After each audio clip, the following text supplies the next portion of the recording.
We made some pitches, worked with a big strikeout. Barnes did a good job. Rick coming in and giving us 2, and then Craig got us 4. It's about getting 27 outs, have the lead, and we did it. Same spot, Buster. Alex, were you like the rest of us looked at the radar gun reading in that first inning, and then what did you see in him? He, like I said before, early in the season he wasn't throwing 99, and he was throwing 95, 96, and he pitched well. And tonight, from the get-go, after with McCutcheon, he was very aggressive in the strike zone. You could see, good extension, repeating his delivery.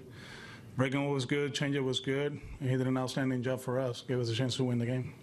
Right here, Alex. Sandy Leon stopped a lot of wild pitches once the bullpen came in. How would you characterize his role in the victory tonight and the value that he's not only provided tonight but the entire season? Yeah, he's really good at blocking pitches, and actually, like, I don't know how he does it, but he blocks it and he keeps the ball in his hand. There was one today that it was a breaking ball by Barnesy that it almost bounced on the grass over there, and he was able to block it, and that's what he brings. Him, Blake, and Christian, they do an outstanding job behind the plate, blocking pitches. They work at it, and we're very comfortable with all of them. In the center, Pete. Alex, before the game, you talked about scripting out how you wanted to use your relievers. How much did that maybe work out the way you wanted, and how much did you have to improvise as the game? We knew where we were going. We had an idea. Rick was going to be in the bullpen, and it didn't work out with Ryan. Voit, he was late on a fastball and hit the ball over the first base. And after that, he lost control of his pitches. So we had to go to work. And he did a good job getting Torres out and with a 3-2 breaking ball. And, we went to Barnes probably a little bit earlier than expected. So that's why you saw Rick in the 8th inning. Is that why you wanted to extend Workman into the next inning? Yeah, we tried, in a perfect world, it was going to be Barnes with 2 outs in the 7th, but, that's the game right there. We needed to shut it down, and he did a good job. Second row on your left. Alex, you had mentioned Chris. Do you feel like, was he... Where am I? Oh, sorry. Do you feel like that he was close to 100%, or was that a matter of a competitor kind of gutting it out and figuring out how to win? That one you got to ask him, but I'm pleased with what I saw. 96, good command. Like I said before the game, it really didn't matter if he was 91 or 99. We know he was going to compete, but that was good. Good fastballs inside of the plate, elevated fastballs. The off-speed pitches were great, so that was a good performance. Ken? Alex, given what JD gave your team this year for him to strike the first blow in the first inning there, what that meant? Yeah, we were talking in the dugout a lot different than last year, the way the series started with the Astros.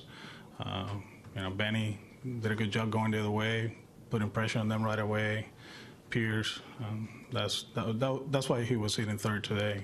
We felt that there was going to be traffic for JD and for Xander because of who we had in the first 3 spots, and he got a good pitch to hit down in the zone. As you know, Hap lives upstairs in the edges of the strike zone. He was disciplined enough to get him down and put a good swing on it. Brian? Alex, you saw in Houston last year with starters coming out of the bullpen in October how effectively that worked. Does that give you more confidence this year in doing that? And do you think that's something you might want to use as an option going forward here? One thing I learned last year, to win a World Series is going to take 25, 27 guys to do it, regardless of their roles. In a perfect world, the starter goes 6, you got the 7th inning guy, 8th inning guy, 9th inning, and you move on. But to get 27 outs at this stage right now is very difficult, and sometimes you have to go to Plan B or Plan C. Chad? Alex, on Purcell, how far down in that Plan A, Plan B, Plan C was that to use him there, and then what does that change for you going forward? We'll talk about it tomorrow. I might say C.5, probably. We're in the back, yeah. Alex, esa cena que tuvieron antes de comenzar la serie, en la que vieron a los Yankees, ¿le sirvió para en algún modo evaluar a los bateadores de los Yankees? No. Hablamos de la temporada regular y los vimos jugar a ellos, pero no fue nada de lo menos que se habló fue de lo que estaba sucediendo ese día en Yankee Stadium. Era más para compartir, para pasarla bien y pasar la página de la temporada regular y prepararnos para el playoff. The two last ones, Evan. Why Porcello instead of Evaldi or Wright? Steven, right before the game, he complained about his knee, and he wasn't available today. Actually, he had an MRI during the night, and we'll know more about it tomorrow. And before the game, we kind of like look at Game 3 and Game 4, where we were, and we felt that in that slot, that pocket, the Andujar, Torres, who was the other guy? Sorry, the bottom three hitters. It was a good one for Rick. We'll talk about it tomorrow, where we're gonna go next. Either Game 3 or 4, but we felt that was a good spot for him. Yeah, I mean that's part of the game is changing speeds and eye levels, in, out, up and down, hard and soft. So. My game plan's been the same since the day I got here, and that's, relying on either Sandy or Vasquez behind the plate, and they've done a really good job of getting me through games, and Sandy tonight was exceptional behind the plate. As a staff, we put him through a little bit of a beating, so, he really held it down for us back there tonight. Second row to your left, guys. Chris, how much was your pitching tonight the result of this is what you had, and how much of it was this is what you thought would work against them? In other words, in terms of your recovery, did you pitch what you could pitch with tonight, or did you pitch as much off-speed stuff as you did because you thought that would be the most effective against the Yankees tonight?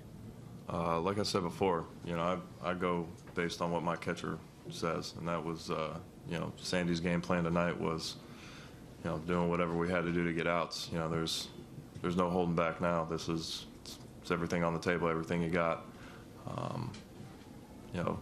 AC said something to me the other night that really stuck, and that was win the first pitch and then win every pitch after that. And I threw every pitch tonight like he was going to take the ball out of my hand after the pitch I threw. So, like I said, you just got to go up there and do what you got to do to get a win. Other questions? Pete, we'll get you the mic. JD, especially given how the game played out, how important was it the early start against Happ, and what sort of adjustments did you guys make against him after the success he had against you earlier? Obviously it was important to get that lead right away, and I think it kind of took a little pressure off everyone. Anytime you go into a playoff game, everyone's adrenaline's high, tensions are going and stuff like that, and I think just giving Chris that lead, being able to let him just settle in and go out there and pitch, I think definitely just help relax everybody. As far as Jay, I think that it was one of those things where he made a few mistakes and we capitalized on some mistakes, really. To your right, guys, Tyler. JD, sometimes free agents come to a new place and they struggle or they take a little time to get adjusted. What was about this fit, or where you are in your career, that made it such a seamless adjustment for you? I mean, part of it was, I bounced around a bit, and I think I was kind of used to the new scene, and the other half was the guys in the team, and Alex Cora. This is a team without any egos. Everyone here is just a humble group of guys, and everyone's just kind of just pushing for each other, and it's just an easy fit. It was an easy situation to come into. And this is for Chris also. You faced JD many times in the Central Division.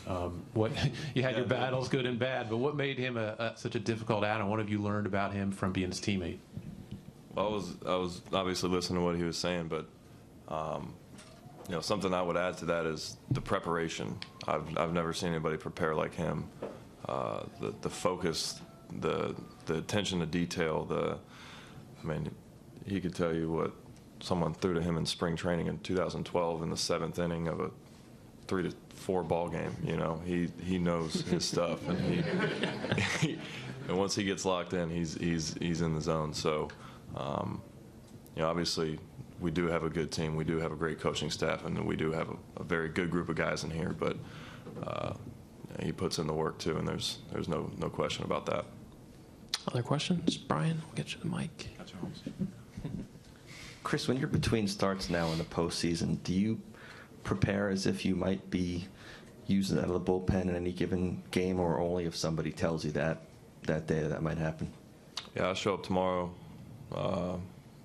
just figuring out where we're going. We just take it day by day, honestly. Obviously, we take tonight and enjoy it, but quick turnaround tomorrow. And like I said, just kind of figure out where they want me to go and whether they want me to start or be in the bullpen. Like I said, it's all hands on deck. Everything you got. There's no holding back. Left side, Anthony. Chris, how much have you felt tonight like a guy who had only pitched 17 or 18 innings in the last 2 months versus the adrenaline just taking over and feeling like yourself? Yeah, and I did. I felt more like myself because I felt like this was just a normal start. Not normal in terms of not being a postseason start, but just like there's no restrictions. There's no going out to the bullpen after my start to add pitches, or I knew I was going to get my 100 plus pitches or somewhere around there, and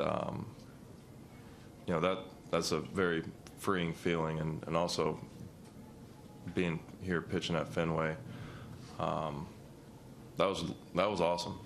This was obviously my first postseason start here at Fenway, and that's something I'll never forget. That was incredible. 3 runs on the board after your first inning doesn't hurt either. So we'll take that again tomorrow. Second row here. Chris, was this a step towards even maybe 110 pitches, or was to something else, or what do you have? Do you have 7 innings, 110 pitches going forward? If he didn't take the ball out of my hand, I'd have kept throwing. Like I said, I've said it. This is my 3rd time saying it. There's no holding back. They want me to throw 150. I'm throwing 150. If they ask me to throw tomorrow, I'll throw tomorrow. And I think that's the mindset for every person in this clubhouse, up and down the lineup and up and down the pitching staff. We are fully prepared for whatever is going to be thrown our way, and we're not going to shy away from it. I think several last ones, Johnny. And can both of you talk about how precarious the game was late in the game, and could you talk about the bullpen tonight? And at any time were you nervous at all? I'll take this one. Yeah, I mean, it's postseason baseball. You got to be prepared for anything. We obviously have a lot of faith and trust in our guys. It's baseball, though. Anything can be thrown at you. The one thing that I said before and that I will stand strong on is Sandy being behind that plate and blocking balls in the dirt, calming us down, calling all the right pitches and being in the right spots when he needed to. I mean, we put him through the ringer tonight, and top to bottom, from the start of the game to the very end. So I think when you look back at this game and you go look at how many balls we threw in the dirt to try to get swing and misses, and he was as solid as you can possibly be behind the plate, and I think that helps tremendously. 2 last ones, Tyler. JD, it's probably a longer conversation, but it's obviously difficult for a hitter to hit 330 with 40 home runs. I mean, you don't see that combination a lot. What is it about your game, your swing or your approach, that allows you to both hit for average and power? I think it's a combination of, who I am and what I take pride in. I don't go up there and try to hit home runs. Contrary to everyone's belief of, JD's a launch angle guy, he wants to get the ball in the air, this and that. Yeah, that is true, but, you're not sitting up there trying to force situations, trying to force things. I believe that you're a hitter first and you're a slugger second type deal. I prepare and I work hard on my swing, on my craft, on a day in and day out basis to do that, to allow me to do that. And, I was able to, play alongside, in my opinion, the best hitter with Miguel Cabrera, and just kind of watch the way that he goes about it and the way that, he looks at situations and he takes his shots when to try to really drive a ball versus when to try to just shoot a ball type deal. And I don't know, I think I've just grown over the years, really, and just learned about who I am and what I can do and what I can't do, really. I'll take the last one from Evan on your left. JD, when you connect with that pitch and you're circling the bases, I mean, is it a different feeling than any of the other 40-plus you hit this year? The setting, the stage, all that? I mean, what's going through your mind? Yeah, definitely. It's a bit different feeling. Everything you did before during the season doesn't matter anymore. This is the playoffs. It's from here on out, everything starts at 0. You look at the scoreboard, all your numbers are 0, 0, 0. So what's at stake. You know what the situation is. You were playing the Yankees. This is the playoffs. This is you got to go. And now's the time to get it going and stuff like that. And when I hit it, obviously I was a little bit more pumped up, I'd say, than every other home run I hit during the season, really. But that's just because of the stage, really.